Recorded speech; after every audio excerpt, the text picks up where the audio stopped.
की, भारत माता की। सबसे पहले बसंत लोढ़ा जी को धन्यवाद देता हूं। आज आपने मुझे यहां बुलाया और आप सबको वही विशेष रूप से प्रणाम करता हूं कि आप सब लोग हमें सुनने आए हैं, हमसे मिलने आए हैं। समय मिलेगा तो कुछ सवाल जवाब भी करेंगे। आज की डेट में सिटिंग पावर कम हो गई है। पहले 3 घंटे की मूवी बनती थी, आजकल 2 घंटे की मूवी बन रही है, क्योंकि लोग 2 घंटे से ज्यादा बैठ नहीं पाते। और 2 घंटे की मूवी में भी 10 मिनट का ब्रेक भी होता है। तो कायदे से आप देखिए तो आपका 2 घंटे का टाइम तो पूरा हो गया। अब इसके बाद जितनी देर मैं बात रखूंगा ये आपके साथ मैं नाइंसाफी करूंगा। आपका टाइम एक तरीके से पूरा हो चुका है, लेकिन आप कितनी देर हमें सुनना चाहते हैं? या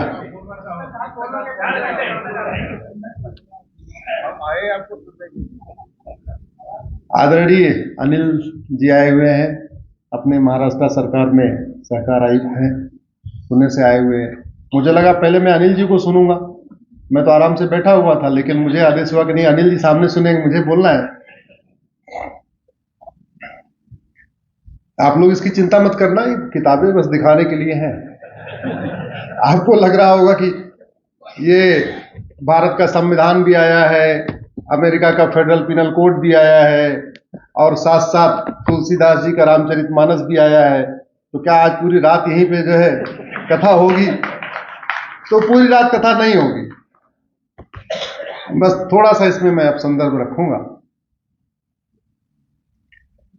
आज आपने विषय लिया है राम राज्य और संविधान। कुछ भी बनता है तो उसका एक लक्ष्य होता है। हम घर बनाते हैं, घर बनाने का एक लक्ष्य होता है। दुकान बनाते हैं, उस दुकान का एक लक्ष्य होता है। ये ऑडिटोरियम बनाया गया, इसका भी एक लक्ष्य है कि भाई सामूहिक रूप से लोग, इतने सारे लोग बैठ के चर्चा करें। तो संविधान का भी एक लक्ष्य है। जो कोई कानून बनता है उस कानून का भी एक लक्ष्य है। पहले हमारे देश में कोऑपरेटिव मिनिस्ट्री नहीं थी, सहकार विभाग नहीं था, अभी सहकार विभाग बन गया, उसका एक लक्ष्य है। कोऑपरेटिव कमिश्नर साहब हमारे सामने बैठे हैं, उस पोस्ट का भी एक लक्ष्य है, उनको बनाया गया एक लक्ष्य है। बसंत सोढ़ा जी ने आज के 30 साल पहले, 32 साल पहले, बसंत सोढ़ा जी उम्र से 32 साल के लगते हैं, लेकिन आज तो मेरा आश्चर्य हुआ कि ये तो जो 32 साल से जो है पूरा बैंक चला रहे हैं, एक तरीके से कोऑपरेटिव बैंक चला रहे हैं, उसको बैंक ही कहेंगे। और कितने 6000 से ज्यादा लोग अब तक उसमें उसका लाभ ले चुके हैं। तो इस संविधान का लक्ष्य क्या है? इस संविधान का लक्ष्य वैसे तो इसके प्रियम्बल में लिखा हुआ है, और मेरा यह मानना है कि इस संविधान का लक्ष्य रामचरितमानस के उत्तरकांड में भी लिखा हुआ है। आप लोग सामान्यतया, हम लोग क्या करते हैं, सुंदरकांड पढ़ते हैं मंगलवार या शनिवार को, उत्तरकांड नहीं पढ़ते। आप रामचरितमानस का उत्तरकांड पढ़िए, पूरा रामायण नहीं पढ़ सकते, उत्तरकांड पढ़िए। पूरा उत्तरकांड नहीं पढ़ सकते तो श्लोक संख्या 20 से लेकर श्लोक संख्या 25 तक पढ़िए, बस। केवल ये 5 श्लोक के बीच में जितनी चौपाइयां आ जाती हैं उतना पढ़ लीजिए, फिर आपको समझ में आ जाएगा कि जो कुछ संविधान अभी कह रहा है करने के लिए, संविधान जिस लिए बना है, जिस लिए ये प्रधानमंत्री का पद इसमें बनाया गया, राष्ट्रपति का पद बनाया गया, गवर्नर बनाए गए, मुख्यमंत्री बनाए गए, सांसद बनाए गए, विधायक बनाए गए, फिर आईएएस आईपीएस जजेस बनाए गए, वो जिस लिए बनाए गए हैं वो सब रामचरितमानस के उत्तरकांड में है, वाल्मीकि रामायण के उत्तरकांड में।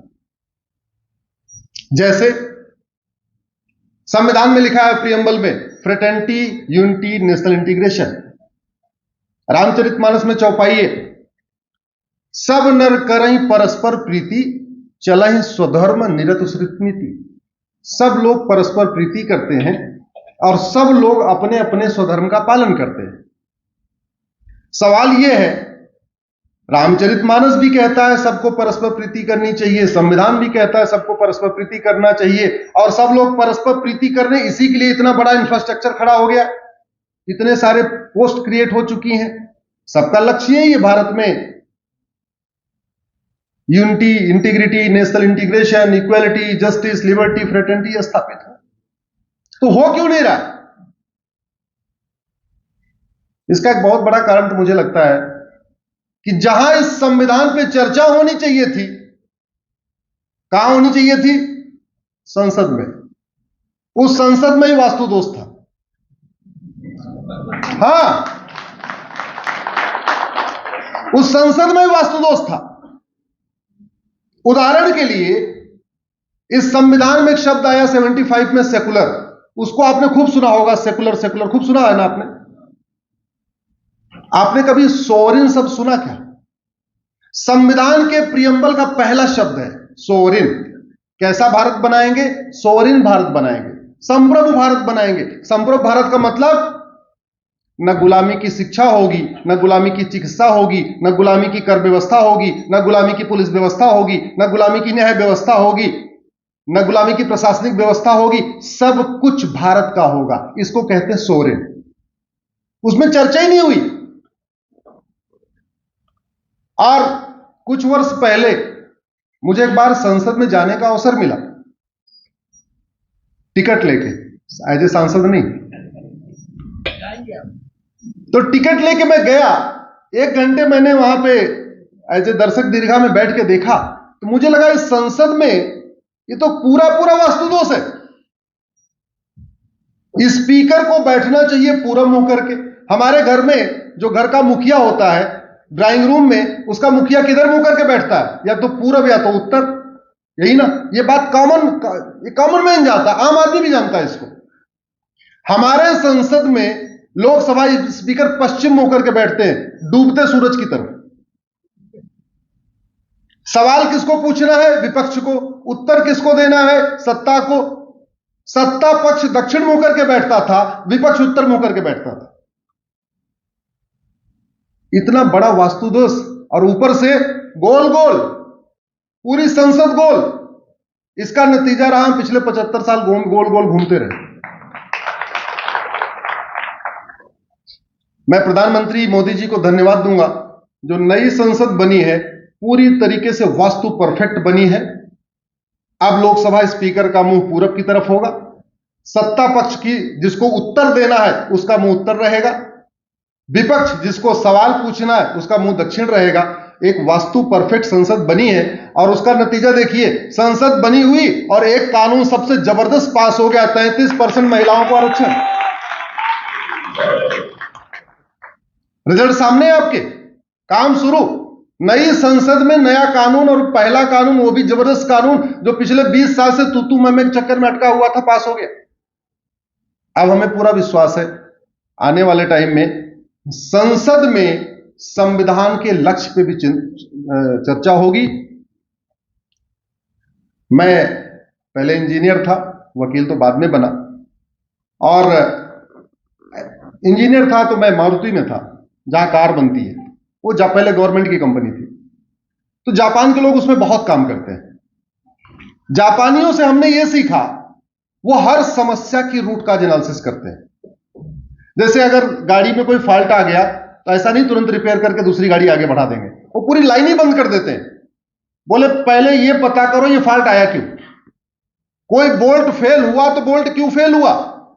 बोल्ट का मटेरियल खराब था, बोल्ट जो बनाया वो खराब था, जहां से बोल्ट आया वहां गड़बड़ी थी, बोल्ट की क्वालिटी टेस्टिंग में प्रॉब्लम थी क्या? पहले रूट काज पता करिए।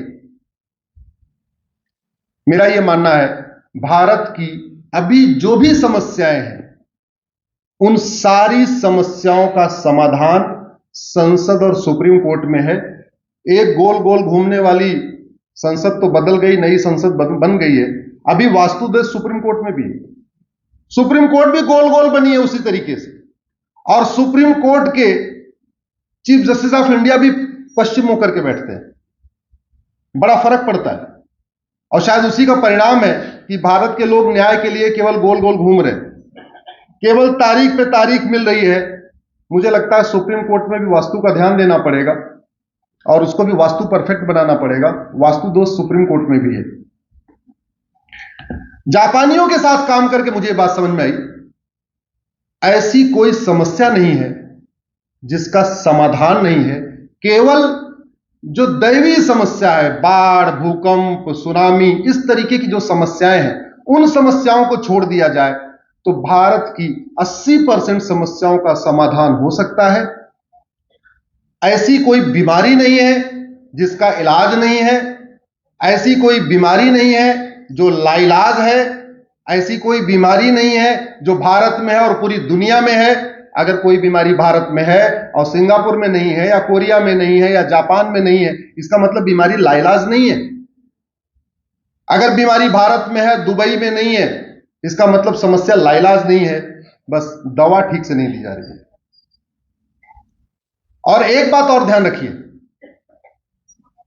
हॉस्पिटल बहुत अच्छा हो लेकिन दवा घटिया हो, बीमारी ठीक हो सकती है क्या? जोर से बोलिए जरा।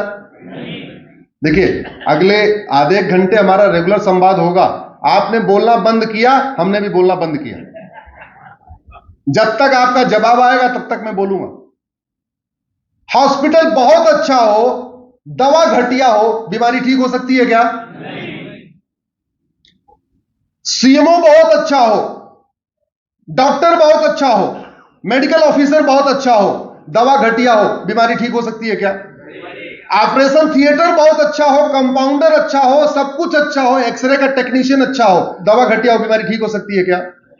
ऐसे ही शासक कितना ही अच्छा हो, सांसद कितना ही अच्छा हो, विधायक कितना ही अच्छा हो, जज कितना ही अच्छा हो, मंत्री कितना ही अच्छा हो, जब तक नियम कानून घटिया है तब तक समस्याओं का समाधान नहीं हो सकता है। ऐसी कोई बीमारी नहीं जिसकी कोई दवाई नहीं, ऐसी कोई समस्या नहीं जिसका कोई समाधान नहीं, बस वो दवा ढूंढने की जरूरत है। और एक बात और, हम लोग कहते हैं डॉक्टर बहुत अच्छा है, हमें गलतफहमी है, वो डॉक्टर बीमारी ठीक नहीं करता।